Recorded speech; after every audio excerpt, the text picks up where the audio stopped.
সারা বছর খালি শুনে আইলাম শাশুড়িদের হাতে বউ নির্যাতিত। কোনো দিন এইটা শুনলাম না যে আমার হাতে আমার শাশুড়ি নির্যাতিত।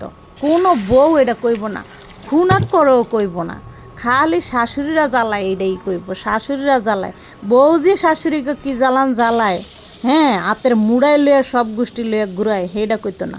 শাশুড়িগুলো হয়েছে সব নিম পাতা, শ্বশুরবাড়ির মানুষগুলো হয়েছে সব খারাপ, আর বউরা হয়েছে দুধে দোয়া তুলসী পাতা, আর বউর মায়ের বাড়ির মানুষ রয়েছে একদমই রসগোল্লা। কি কথা ঠিক আছে না? একটা কথা কি জানেন, কিছু বউয়ের ব্যবহার কুত্তার চাইতেও খারাপ। হে মনে করে আমার জামাই কাম করে, হে মনে করে আমার স্বামীর রুজি রোজগার আমার বাপ মার আছে সব চাইতে আগে অধিকার। ওই হোর হাউরি ননদ দেওয়ার বাসুর এডি কি এডি লোকের স্যাডের বাল, এরমটা মনে করে। হ্যাগো লগে যে আচরণটা করে ওইটা ডাইনি আছে না পেতনি, ওর চাইতে জঘন্য। এইরকম আচরণ করে শ্বশুর শাশুড়ির লগে, আত্মীয় স্বজনের লগে। শ্বশুরবাড়ির মানুষের কিছুই না, কারণ হ্যাঁ যারা পাইছে হ্যাঁ আকাশ দাউরে আইছে, মানে হ্যারে যে শ্বশুর শাশুড়ি বড় করছে এখন কিছুই না। এখন হৌরে কামাই করতারে না, হাউরির কাম করতারে না, এখন স্যাডের বাল। 2 দিনের যুগই বাতেরে কয়ে অন্য এডিরে লইয়ার কি কমো। হারে 3 দিন ধরে বিয়ে হয়নি, এর ভিতরে দেখি কি তামাশা করে, চিন্তাটা করে নালা। সম্মানিত দর্শক, আসসালামু আলাইকুম। আমি ফাতেমা বলছি নারায়ণগঞ্জ থেকে। সবাইকে ওয়েলকাম জানিয়ে শুরু করছি নতুন দিনে নতুন আরেকটি লাইফস্টাইল ব্লগ ভিডিও। আশা করছি শেষ পর্যন্ত দেখবেন। লাইনের গ্যাস নাই, আর হচ্ছে পাকের রুমে যে আমি ইলেকট্রিক চুলা দিয়ে রান্না করি ওই বোর্ডটা জ্বলে গেছে। এখন আমি কি করি, তারপর লয়ে আইলাম ওই জায়গায় যে বারান্দায়।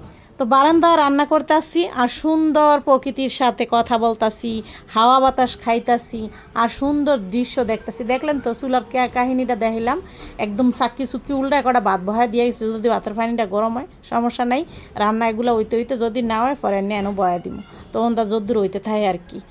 তো এমনি কইরা রান্দাবাড়ি করতেছি, আর কি আর করার আছে। আমি যে সেলাই কাম করি না ওই সুচটার ভিতরে মানে যে একটা লাগাই রান্নাবান্নার কাজটা সারলাম।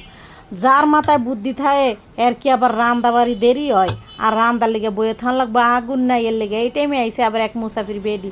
হ্যাঁ কয়েকটা বাত হইসে, আমি কই দাঁড়ানো হয় নাই বালা করে আমি দিতাছি। তাই এখন মাত্র আনছি, হ্যারি আগে দিয়া লইলাম। এরপরে মাইয়া কটা খাইতেছে, ফুলারে কটা আবার দিয়েছি ফুলার রুমে। এখন ওইলোগা সাফাইলে আবার কাপড় চাপড় ধুইতেছে। আপনার বাইরে আবার আইলে তারপর আমরা দুইজনে আবার পরে খামু। নামাজ টামাজ এই ফাঁকে পড়েলাম, আর হে গোসল টোসল করবো। আইয়া আমিও গোসল টোসল করে নামাজ পড়া শুরু করে দিলাম। ওমা যারে ভাত খাইতে বসছি হ্যাঁ ভাত খাই উঠছে, আর আমি ভাত খাইতেছি আর কথা কইতাছিলাম সোফার ভিতরে আইয়া, কারণ আমার আবার একটু দেরি হয়ে গেছে। আততানে কাঁচায় খাইতে গেলে একেবারে 4টা খাইছি, এত মজা হয়েছে। একেবারে ঠাস করে প্যালেটটা পইরা দেখেন এলা কী অবস্থা হয়েছে। এমন সুন্দর সবুজ রঙের প্যালেটটা আমি পছন্দ করে আনছিলাম, এখন ভেঙে গেল গা। নিজের হাততন ফুইরা ভেঙে গেছে, এটা কোনো কথা? ওই যে হ্যারে বিলে আমি ফোন দিতেছিলাম না, দেরি হইতেছে তাও আমি ফোন দিই না। এরে কয় কয় আমি যে দেরি করে আইতেছি আমার তো একটা ফোনও দিবা। আমি কই দাঁড়াও তোমার দেখাইতেছি, এই কথা কইছি। আর ওই লোক ফোনটা আনতে গেছি আপকা দিয়ে, আর এন্দা হাতের লগে বেজা ওই সোফার লগে পিছলা খাইয়া ফুইরাই মনে করেন গেলোগা বাইঙ্গা। এর একটা কাম হইলো, যাক এখন হালায় দিই, আর কি আর করবো। তারপর একটু কাটাকাটি করলাম সেলাই কাজের লেগিয়া, তারপরে আর কি করবো। তো ভিডিওটা ভালো লাগলে চ্যানেলটাকে সাবস্ক্রাইব করে দিবেন, আর যদি বেশি ভালো লাগে তাইলে আপনারা আপনাদের ফ্যামিলি ফ্রেন্ডদের সাথে শেয়ার করতে পারেন। আর যারা এখনও আমার চ্যানেলটিকে সাবস্ক্রাইব করেন প্লিজ আমার চ্যানেলটিকে সাবস্ক্রাইব করে দিবেন। এখানেই বিদায় নিচ্ছি, সবাই ভালো থাকবেন, আল্লাহ হাফেজ।